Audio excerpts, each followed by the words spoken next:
ചേച്ചിയില്ലേ? ഉണ്ട്, മോളിലാ. ചെല്ല്.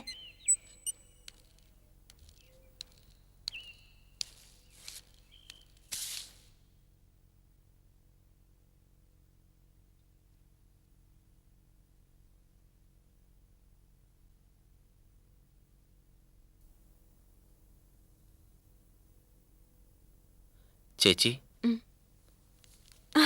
ബാബു വാടാ, ഇരിക്കെ.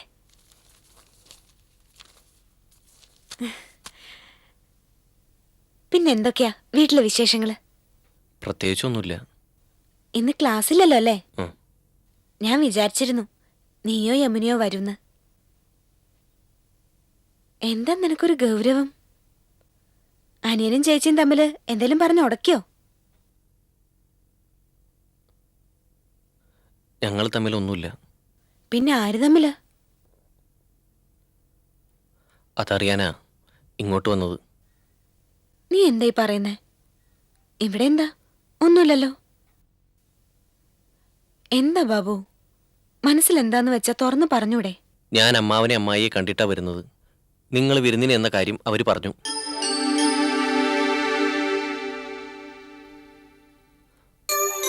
അത് പറയുമ്പോ അവരുടെ മുഖത്തൊട്ടും സന്തോഷമില്ലായിരുന്നു, സംസാരത്തിലും. അവര് നിന്നോട് വ്യക്തമായൊന്നും പറഞ്ഞില്ല. ഒരുമാതിരി പൊതിഞ്ഞു പൊതിഞ്ഞുള്ള വർത്തമാനം.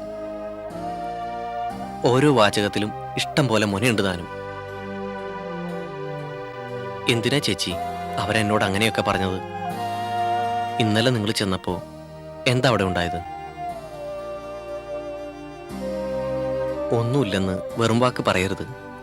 ഞാൻ വിശ്വസിക്കില്ല. അത്ര അകൽച്ചയുണ്ടായിരുന്നു അമ്മാവന്റെ അമ്മായിയുടെ സംസാരത്തില്. എന്താ ഞാൻ പറയേണ്ടത്? അവിടെ നടന്നത് പ്രത്യേകിച്ചൊന്നും ഉണ്ടായില്ല ബാബു. പ്രസാദേട്ടന് പെട്ടെന്ന് വർക്ക് സൈറ്റിലേക്ക് പോവേണ്ടി വന്നു. കൂടെ എനിക്കും. അമ്മാവനും അമ്മായിക്കും അത് തീരെ ഇഷ്ടായില്ല, അത്രേ ഉള്ളൂ. ഒരു ഗ്ലാസ് വെള്ളം പോലും കുടിക്കാതെ പോന്നു എന്നാണല്ലോ അവര് പറഞ്ഞത്. അത്ര എമർജൻസി ഉണ്ടായിരുന്നോ? വർക്ക് സൈറ്റില് എന്തായിരുന്നാലും അമ്മാവനും അമ്മായിക്കും നല്ല വിഷമമുണ്ട്. രണ്ടാളും എന്നോടത് ക്ലിയർ ആയിട്ട് കാണിക്കുകയും ചെയ്തു. എങ്ങനെ? കടയിലേക്ക് കൂടെ ചെല്ലാൻ ഞാൻ റെഡിയായപ്പോ അമ്മാവൻ വേണ്ടാന്ന് പറഞ്ഞു. ഒരിക്കലും കാണാത്തൊരു മുഖമായിരുന്നു അത്. ഒരു പുതിയ മുഖം. സത്യത്തിൽ ഞാൻ അമ്പരന്ന് പോയി ചേച്ചി. ഇങ്ങനെ ഭാവം മാറണമെങ്കിൽ എന്തെങ്കിലും തക്കതായി സംഭവിച്ചു കാണുമല്ലോ. അത് നേരിട്ടറിയാനാ ഞാൻ ഇങ്ങോട്ട് വന്നത്.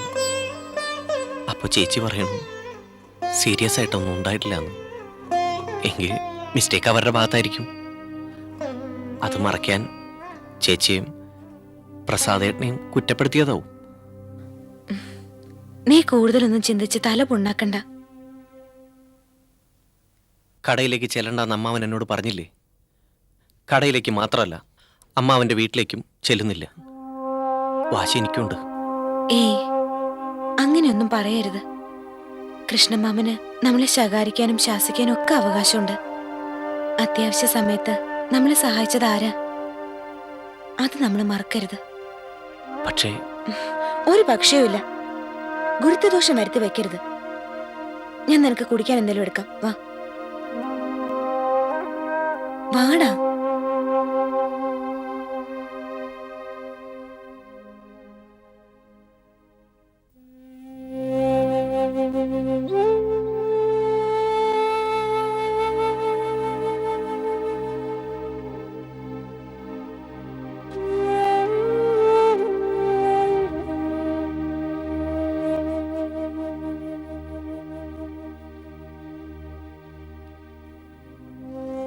എന്തോ സീരിയസ് ആയിട്ട് സംഭവിച്ച പോലെയാണ് അമ്മാവന്റെ അമ്മായിയുടെ സംസാരം കേട്ടപ്പോൾ തോന്നിയത്. പക്ഷേ സുമിത്ര ചേച്ചി പറയുന്നു അത്രയ്ക്കൊന്നും ഉണ്ടായിട്ടില്ലെന്ന്. എന്തായാലും ഈ രണ്ടിനിടയിൽ എവിടെയാണ് സത്യം? ഒരു കാര്യം വ്യക്തം, വിരുന്നു പോയത് വെറുതെയായി. ഈശ്വര, മനസ്സിന് ഒരു സമാധാനവും ഇല്ലാതായല്ലോ. മീനാക്ഷി ഇങ്ങോട്ട് വിളിക്കാഞ്ഞപ്പോഴേ എനിക്ക് ചെറിയൊരു സംശയം ഉണ്ടായിരുന്നു. ദിവസത്തിൽ ഒരു പ്രാവശ്യമെങ്കിലും വിളിച്ച് വിശേഷങ്ങൾ ചോദിക്കുന്ന സ്വഭാവക്കാരിയായിരുന്നല്ലോ. തൽക്കാലം ലേശം പിണക്കത്തില രണ്ടുപേരും. ഈ പ്രസാദ് എന്താ ചെന്ന് കയറി ഉടനെ ഇറങ്ങിപ്പോയത്? ആർക്കായാലും അത് ഇഷ്ടപ്പെടുവോ? വിരുന്ന് പോകുമ്പോ ആപ്പീസും ജോലിയും കൂടെ ഒന്നിച്ചു കൊണ്ടുപോണോ? പ്രസാദേട്ടന്റെ സ്വഭാവം അറിയാലോ. ജോലി കഴിഞ്ഞേ ഉള്ളൂ മറ്റെന്തും. എങ്കി പിന്നെ പോയതെന്തിനാ വിരുന്നിനെന്നും പറഞ്ഞ്? എന്നിട്ടിപ്പ എന്തായി? വെളുക്കാൻ തെച്ചത് പാണ്ടായി എന്ന് പറഞ്ഞതുപോലെ ആയില്ലേ? ആദ്യം തൊട്ടേ പ്രസാദിന്റെ കാര്യത്തിൽ എനിക്ക് സംശയമുണ്ടായിരുന്നു. അത് നിന്റെ അച്ഛനോട് ഞാൻ സൂചിപ്പിച്ചതുമാ. അച്ഛൻ അത് സമ്മതിച്ചില്ല. ഇപ്പൊ നോക്ക്, സ്വഭാവത്തിന്റെ പോക്ക് ഇങ്ങനെയൊക്കെയാണെങ്കിൽ നാളത്തെ കഥ എന്താകും? വാശിയും മുൻചുണ്ടിയുള്ളവരുടെ കൂടെയുള്ളൊരു ജീവിതം എത്ര വിഷമം പിടിച്ചതായിരിക്കും ഈശ്വര. എന്റെ കുട്ടിയുടെ ജീവിതം. അമ്മ എന്തൊക്കെയായി പറഞ്ഞു കൂട്ടുന്നത്? അത്രയ്ക്കൊക്കെ അപ്സെറ്റ് ആവേണ്ട കാര്യമുണ്ടോ? പോടാ, നിനക്കെന്തറിയാം? കയ്യാലെ പുറത്തെ തേങ്ങ പോലെ പെണ്ണിന്റെ ഒരു ജീവിതം. അങ്ങോട്ടും വീഴ ഇങ്ങോട്ടും വീഴ. നിന്റെ അച്ഛനെ പോലുള്ള ആണുങ്ങൾ ലക്ഷത്തിലൊന്നേ കാണൂ. ബാക്കിയൊക്കെ കണക്കാം. ആ, സുമിത്ര ഞാനൊന്ന് വിളിച്ചു നോക്കട്ടെ. മനസ്സിനൊരു സമാധാനം കിട്ടണ്ടേ? അമ്മേ, എന്തിനിപ്പോ ചേച്ചിയെ വിളിക്കുന്നത്? വേണ്ട, 2-3 ദിവസം കഴിയട്ടെ, എന്നിട്ട് വിളിക്കാം. ചിലപ്പോ അപ്പോഴേക്കും ഇതൊന്ന് ആറി തണുക്കാനും മതി. അങ്ങനെ ആയാൽ മതിയായിരുന്നു. പിന്നെ ഈ കാര്യം നീ അച്ഛനോട് പറയണ്ട കേട്ടോ, യമുനയോടും. ഞാൻ പറയില്ല. അമ്മയുടെ വായെന്ന് വീഴാതിരുന്നാ മതി.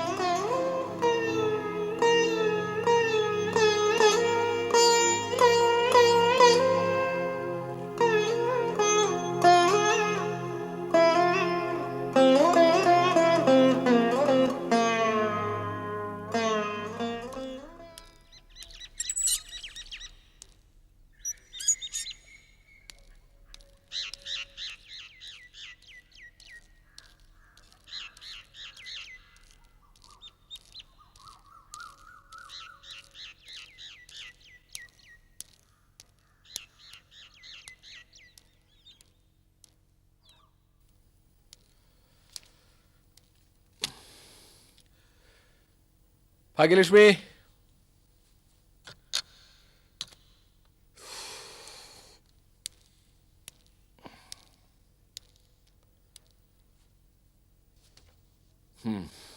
വരുന്ന വഴിക്ക് അക്കാദമിയിൽ വെച്ച് ഞാൻ നമ്മുടെ മുല്ലശ്ശേരിയെ കണ്ടു. ഭാഗ്യലക്ഷ്മിക്ക് ഓർമ്മയില്ലേ മുല്ലശ്ശേരിയെ? റഷ്യയിൽ പോകാതെ പോയതായി ഭാവിച്ച് കവിതയായി യാത്രാവിവരണം എഴുതിയ മഹാൻ.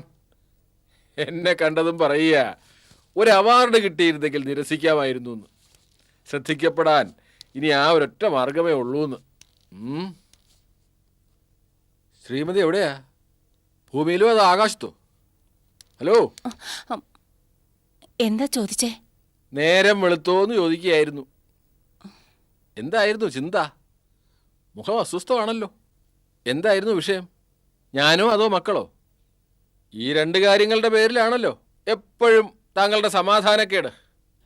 ഞാൻ നമ്മുടെ മോളെപ്പറ്റിയാ ഓർത്തത്. ആ, നമുക്ക് പെൺകുട്ടികൾ 2 ഇതിൽ ആരെ പറ്റിയാ?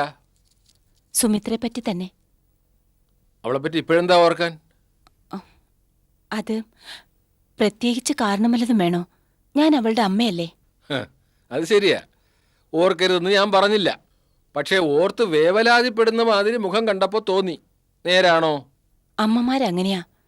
കല്യാണം കഴിച്ച് വിട്ടുകഴിഞ്ഞാ അതോടെ എല്ലാം ആയിന്ന് സമാധാനിച്ചിരിക്കാൻ അമ്മമാർക്ക് കഴിയില്ല. മക്കളെ സേഫായ കൈകളിൽ ഏൽപ്പിച്ച് കഴിഞ്ഞാലോ അപ്പോൾ സമാധാനമായിരുന്നൂടെ? സുമിത്രയുടെ കാര്യത്തിലാണെങ്കിൽ നമുക്കിനി എന്തിനാടോ ആശങ്ക? മാന്യനും ചുമതലാബോധമുള്ളവനുമായ ഭർത്താവ്, സ്നേഹിക്കാൻ അറിയുന്ന അമ്മായിയമ്മ, ഇത്രയും പോരെ നമ്മുടെ കുട്ടിക്ക്? മതി. എന്നാലും വെറുതെ ഒരു ഉത്കണ്ഠ അല്ലേ? അതിന് മരുന്ന് കണ്ടുപിടിച്ചിട്ടില്ല. പ്രസാദിന്റെ സ്വഭാവത്തിന് എന്തെങ്കിലും കുഴപ്പമുണ്ടോ? അതല്ല,